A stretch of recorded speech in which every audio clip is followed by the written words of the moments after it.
Ada pemandangan berbeda di gelanggang olahraga Divisi Infanteri Kostrad Cilodong, Depok, Jawa Barat sejak Senin kemarin hingga Selasa hari ini. Senin kemarin saja ribuan orang memadati kawasan ini lantaran hendak berobat ke Ida Dayak, seorang praktisi pengobatan alternatif yang viral di media sosial. Sosok Ida Dayak disebut-sebut bisa mengobati berbagai penyakit, terutama keseleo, salah urat, meluruskan tulang yang bengkok hingga stroke. Saat mengobati, Ida Dayak menggunakan minyak yang dipercaya bisa membantu penyembuhan. Tak hanya itu, pengobatan Ida Dayak diminati karena selain cepat alias langsung pulih, biayanya pun gratis. Ini semuanya tidak boleh bayar ke siapapun orangnya, tidak boleh ngasih uang. Gratis, siapapun gratis. Sampian berobat beli minyak 50 iya, ndak beli tidak bermasalah. Yang penting diatasi, diobati, tapi harus rapi. Harus rapi, ya. Ida Dayak diketahui memiliki nama lengkap Ida Andriani. Wanita berusia 50 tahun ini merupakan warga asli Kabupaten Pasir, Kalimantan Timur. Dari sinilah sebutan Ida Dayak muncul. Kerap berpakaian menggunakan baju adat suku Dayak semakin membuat dirinya menonjol dan dikenal masyarakat. Begitu besarnya antusiasme masyarakat akan pengobatan ini, akhirnya pengobatan dengan Ida Dayak dibatalkan sejak hari pertama. Warga pun kecewa. Mereka tetap berharap mendapatkan pengobatan untuk anggota keluarga yang mengalami berbagai keluhan. Bagaimana dunia kedokteran melihat pengobatan alternatif yang dilakukan Ida Dayak ini? Akankah fenomena menjadi viral ini membuat warga begitu percaya hingga merasa tersugesti untuk memperoleh kesembuhan? Dari Depok, Jawa Barat, Meli Kasna, TV One mengabarkan.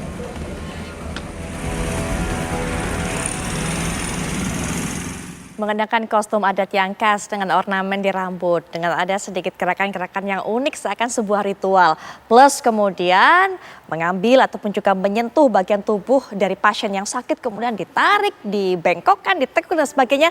Dan akhirnya pasien itu kemudian merasa bahwa sembuh total. Apalagi tidak perlu mengeluarkan uang, itulah yang kemudian menjadi magnet dari masyarakat. Sehingga kemudian apa yang dilakukan oleh Ida Dayak ini menjadi viral dan banyak orang berbondong-bondong ingin sekali merasakan upaya pengobatan, penyembuhan tentunya dari Ida Dayak. Nah, untuk bisa membahas mengenai hal ini, kita akan lihat dari sudut pandang ilmiahnya. Kita akan dengarkan bagaimana pandangan dari Dr. Hari Jonathan, SPOT. Beliau merupakan dokter spesialis ortopedi yang juga menarik adalah dan rasanya pas untuk bisa menyoroti hal ini. Beliau ini S3-nya juga mengambil ataupun juga fokus mengenai masalah pengobatan tradisional. Dr. Hari, selamat malam Dr. Hari. Selamat malam. Baik, ya. Dan selain Dr. Hari juga sudah hadir di samping saya, ini kawan lama yang sudah lama kita tidak berjumpa, akhirnya datang lagi ke sini, yaitu tentunya sebagai Ketua Umum IAKMI, kalau sekarang saya bisa mengenalkannya. Ketua Umum terpilih ya. Ketua Umum terpilih IAKMI, ya kan? Ikatan Ahli Kesehatan Masyarakat Indonesia. Beliau merupakan pakar kesehatan masyarakat juga tentunya Mas Hermawan Saputra. Assalamualaikum warahmatullahi wabarakatuh. Waalaikumsalam warahmatullahi wabarakatuh. Senang ketemu Mbak Pupi lagi. Baik, nah ini langsung saja kita akan minta pandangan dari Dr. Hari sambil mungkin di layar kaca nanti kita akan tayangkan bagaimana cara dari Ida Dayak ini melakukan penyembuhan. Tapi dokter juga pasti sudah lihat video-video yang beredar, yang begitu viral. Nah, kalau melihat gerakannya, tarikannya dan sebagainya, itu bagaimana dok?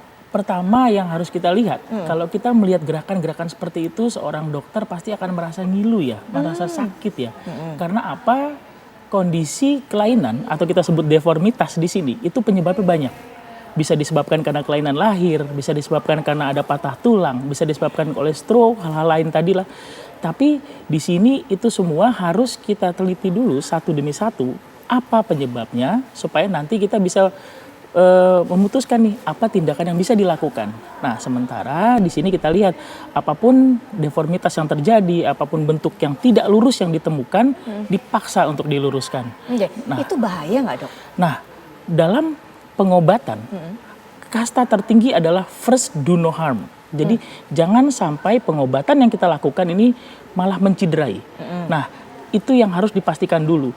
Kalau ditanya bahaya apa tidak, tentu bisa dibilang bisa ada bahaya juga dong. Kenapa? Karena kita kan tidak tahu nih kondisi-kondisi per pasien itu seperti apa.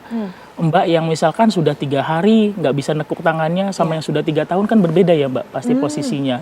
Tangan yang sudah memendek sama tangan yang baru patah pasti berbeda. Nah, kondisi-kondisi yang berbeda inilah yang harus ditangani pasien per pasien, personal per personal, supaya mendapatkan hasil yang baik. Ya, dokter, sampai kita lihat di layar kaca. Nah, itu gerakan itu seperti apa tuh dokter tuh? Itu seperti itu.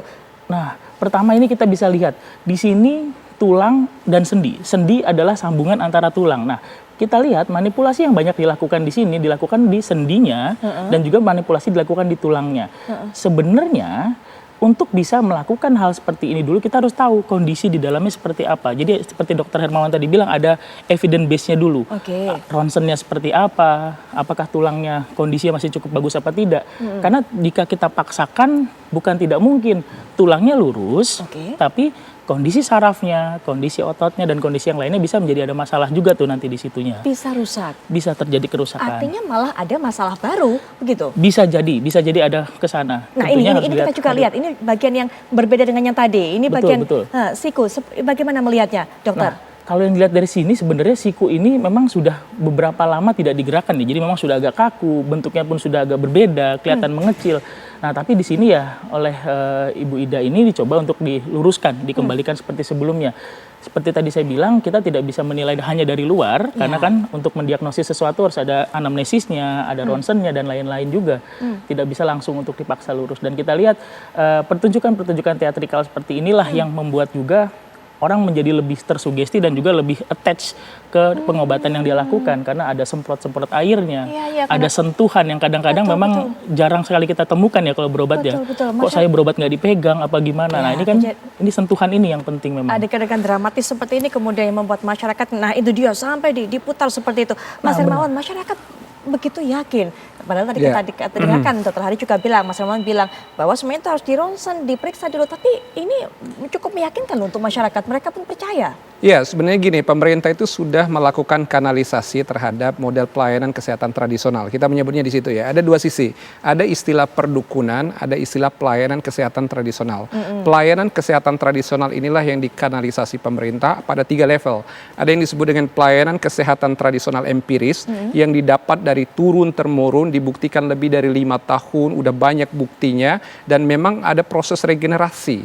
Seperti halnya dukun bayi dan seterusnya ya. Artinya itu kan ada keterampilan yang didapat turun-temurun, dan ini dikanalisasi melalui peraturan Menteri Kesehatan nomor 61 tahun 2016. Terus ada pelayanan kesehatan tradisional integrasi yang di rumah sakit ada, tetapi sifatnya tradisional. Bahkan ini yang diturunkan oleh pemerintah Bali menjadi peraturan gubernur nomor 55 tahun 2019. Penggunaan tambah dan material tradisional di Bali itu diakui dan dibuka di layanan kesehatan. Nah, karena mengacu pada regulasi ini. Yang ketiga itu ada yang disebut dengan pelayanan kesehatan tradisional komplementer.